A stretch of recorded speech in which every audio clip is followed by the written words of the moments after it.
6 heures. C'est le temps que je mettais à rédiger un article optimisé SEO par mes soins avec une rédaction manuelle. Mais attention, pas n'importe quelle page web et pas n'importe quel contenu. Non, une page web qui cible un mot-clé précis sur lequel j'ai travaillé, j'ai compris l'intention de recherche, sur laquelle j'ai fait toutes mes recherches sémantiques de mots-clés secondaires et surtout le contenu d'une page qui cible un mot-clé et qui va venir se positionner dans le top 15 grâce au contenu uniquement pour ce mot-clé-là. Parce que oui, petit disclaimer, tu t'en doutes, en règle générale, c'est impossible d'aller taper un top 3, un top 10 seulement avec le contenu. Il y a trop d'autres facteurs qui rentrent en ligne de compte, le CTR, toute la partie engagement autour du contenu, l'autorité, la réputation du site, le maillage interne, bref, il y a plein de sujets. Et ça va dépendre aussi de la compétitivité de ton mot-clé. Est-ce qu'il y a beaucoup de concurrence? Est-ce que c'est un golden keyword? En fonction, tu vas venir taper plus ou moins des hautes positions. Mais du coup, pour en revenir aux 6 heures, avec mon TJM, ça commençait à faire un petit billet pour une page web. Et même pour moi, j'atteignais un stade, un plafond de verre sur lequel je pouvais pas aller scale la création de contenu. Et c'est là qu'est arrivé l'IA. Dans un premier temps, j'ai commencé à travailler tout mon prompting avec la vidéo qui est sur ma chaîne, avec le prompt ultime que j'utilise pour rédiger du contenu. Et grâce à ça, au fur et à mesure, je mettais plus que 2-3 heures à créer le contenu. La première étape que j'étais obligé de garder manuellement, c'était toute la partie compréhension de l'intention, recherche sémantique et recherche des contenus, de la valeur qu'il va falloir apporter dans le contenu. Et pareil, je gérais toute la partie structure de la page, du coup, et toutes les balises méta pour inciter le CTR, etc. Mais par contre, toute la partie rédaction, je la donnais à ChatGPT. Je lui définissais les parties, ce que je voulais dans chacune des parties, les chiffres, les ressources, les connaissances, et c'est lui qui rédigeait. Et du coup, avec ça, j'ai gagné quand même pas mal de temps. Mais mon objectif, c'était d'aller encore plus vite, tout en assurant la qualité du contenu, pour toujours se positionner, répondre aux besoins de Google en termes de qualité de contenu, en termes d'intention de recherche pour l'utilisateur, etc. Et c'est là qu'est arrivée une fonctionnalité qui a vraiment tout changé, les GPT personnalisés. Si tu suis mes vidéos, tu as sûrement vu celle de la semaine dernière sur laquelle j'ai créé un GPT 100% personnalisé qui a pour but de répondre à l'intention de recherche et donc de définir pour un mot-clé donné, pour un mot-clé cible, l'intention de recherche. Est-ce qu'elle est transactionnelle, informationnelle? Comment y répondre? Quel type de contenu? Quelles pages vont avec et quels sont les sujets à creuser? Donc pour le maillage interne. Bref, ce GPT est déjà trop puissant et en fait, il vient exactement dans la phase que je faisais manuellement avant la rédaction. Il va me donner la structure avec les différents types de formats, etc. Bref, tout ce travail préalable. Mais le résultat parfait que j'attends, c'est la possibilité de pouvoir cumuler 1, 2, 3, 4 GPT personnalisés différents qui ont une tâche très spécifique et que je vais venir utiliser à la suite dans un chat sur ChatGPT en disant OK, dans un premier temps, tu vas aller comprendre le contenu. Dans un second temps, tu vas aller comprendre l'intention de recherche et les différents formats de contenu qu'il faut apporter. Dans un troisième temps, tu vas me faire la structure. Dans un quatrième temps, tu vas venir rédiger partie par partie. Dans un cinquième temps, tu vas venir enrichir le contenu avec des chiffres, avec des connaissances en plus, etc., etc. Et en fait, si on fait ça au fur et à mesure à la suite, en fait, comme on décompose énormément, ça va être très spécifique et le contenu va être de top qualité. Et c'est là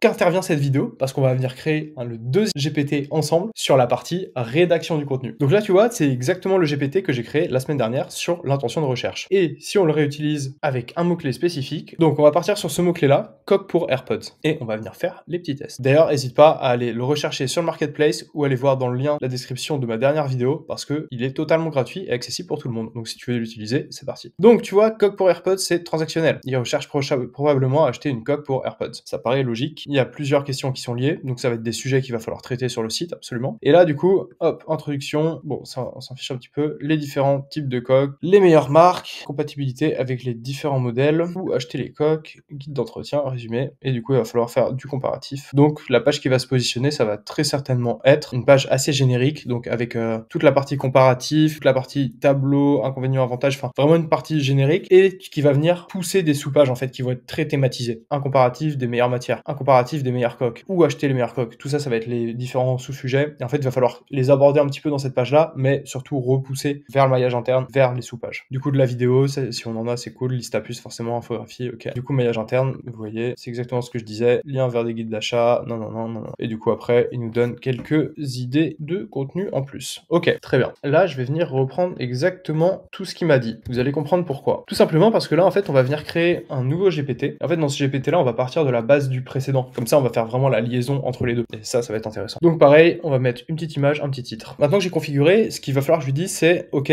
tu es un GPT qui va être utilisé dans un second temps, après une discussion et après avoir obtenu tel résultat, donc celui que j'ai copié juste avant. Donc là, je viens de lui fournir exactement toutes les informations. Je lui ai dit qu'il était le second maillon d'une chaîne de GPT pour de la rédaction web, que la première avait vocation à définir l'intention, etc. Et ensuite, je lui ai donné l'exemple du résultat qu'on a eu juste avant avec les coques de AirPods. Et comme ça, là, il va se mettre à jour et il va comprendre au fur et à mesure à quel moment il doit intervenir, quel type de résultat il va y avoir avant, qu'il va falloir analyser, qu'il comprenne, et ensuite que lui, il va gérer toute la partie rédaction. Maintenant, ce que je vais lui dire, c'est que on va attendre plusieurs choses différentes lorsqu'on va utiliser ce GPT. Notamment, on va devoir fournir nos propres informations concernant le ton, la forme, de comment va être rédigée la page. Donc ça va être la première chose. La seconde chose, je vais lui dire qu'il faut absolument qu'il rédige partie par partie. La troisième chose, on va lui dire explicitement que la personne qui veut rédiger peut avoir des règles de rédaction un peu plus importantes, donc lui laisser la possibilité d'ajouter un brief. Et du coup, je vais demander aussi de demander à l'utilisateur de lui apporter de la donnée. Comme ça, en fait, l'utilisateur va venir lui dire, ok, bah les coques d'iPhone elles sont à tel prix, tel prix, tel prix, il y a tel matériau, non. Il y a 90% des gens qui ont des AirPods qui achètent des coques. Enfin bref, ce genre de données pour enrichir le contenu et que lui, en fait, il comprenne à quel endroit il doit le mettre dans le contenu, comment il doit l'utiliser, etc., etc. Il est en train de processer tout ça, il y a pas mal d'infos. Et là, j'ai ajouté une règle qui est assez intéressante et que j'ai vu pas mal dans les meilleurs prompts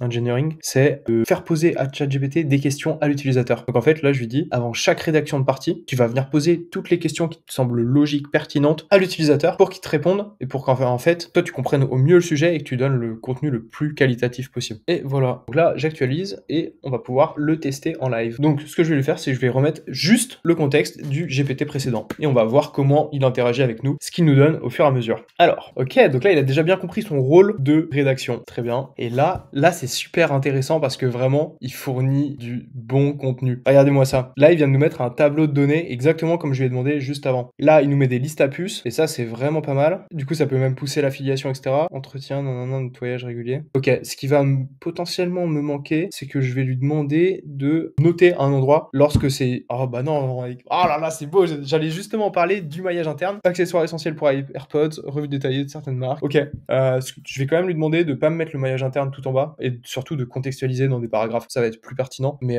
du coup, il nous l'a quand même pris en compte sans que je lui demande et ça, c'est plutôt beau. Donc je vais venir juste actualiser là à gauche par rapport au maillage interne et je vais lui dire de l'incorporer dans les paragraphes logiques. Donc là, ce que je lui ai dit, c'est que pour le maillage interne, je voulais que ce soit ajouté dans des paragraphes de façon logique, sémantique, contextuelle, au fur et à mesure dans le contenu.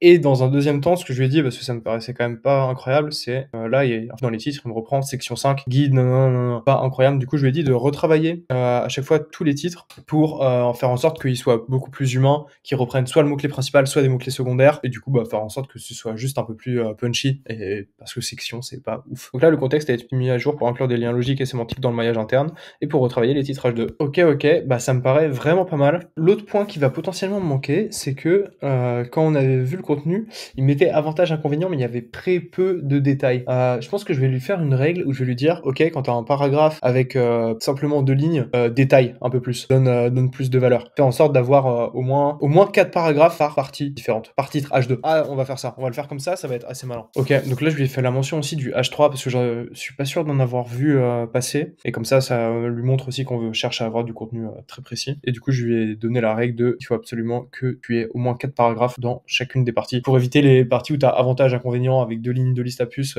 qui sont pas incroyables. Maintenant qu'on a fait ça, franchement, le contenu était assez épatant dès la première fois. Ce qu'on va faire, et c'est là que je compte sur vous, c'est que je vais le mettre en gratuit. Encore une fois, je vais vous le partager. Comme ça, vous allez pouvoir cumuler les deux. Je compte sur vous pour cumuler les deux. Donc, lancer un chat avec ChatGPT directement et faire arrobase, mon premier sur l'intention de recherche. Donc, vous mettez votre mot-clé et ensuite vous refaites arrobase, vous utilisez celui-ci et à partir de ce moment-là, vous allez faire en sorte de donner le brief de rédaction et d'utiliser ça pour rédiger votre page web. Et en fonction du contenu qui va vous générer, faites-moi des retours, faites-moi des commentaires. Si juste c'est parfait et si vous avez kiffé l'idée, mettez-moi un petit pouce et un commentaire, n'importe quoi, je suis chaud. Mais par contre, si vous avez des vrais retours, je suis très preneur aussi. La vidéo de la semaine prochaine, ce sera une vidéo de review de ces 2 GPT pour améliorer le contenu, améliorer le process et faire en sorte qu'en fait on puisse tous utiliser ça pour rédiger beaucoup plus rapidement en SEO et surtout avoir du contenu de top quali qui se positionne sur Google. Donc je compte vraiment sur vous pour faire une petite bêta test sur ces 2 GPT là et du coup en fonction de vos retours, on se retrouve la semaine pro pour valider tout ça et créer des GPT très très puissants. Surtout j'espère que t'as aimé la vidéo. Si c'est le cas, oublie pas de t'abonner et mettre la petite cloche. Nous on se retrouve la semaine pro du coup. Allez, ciao.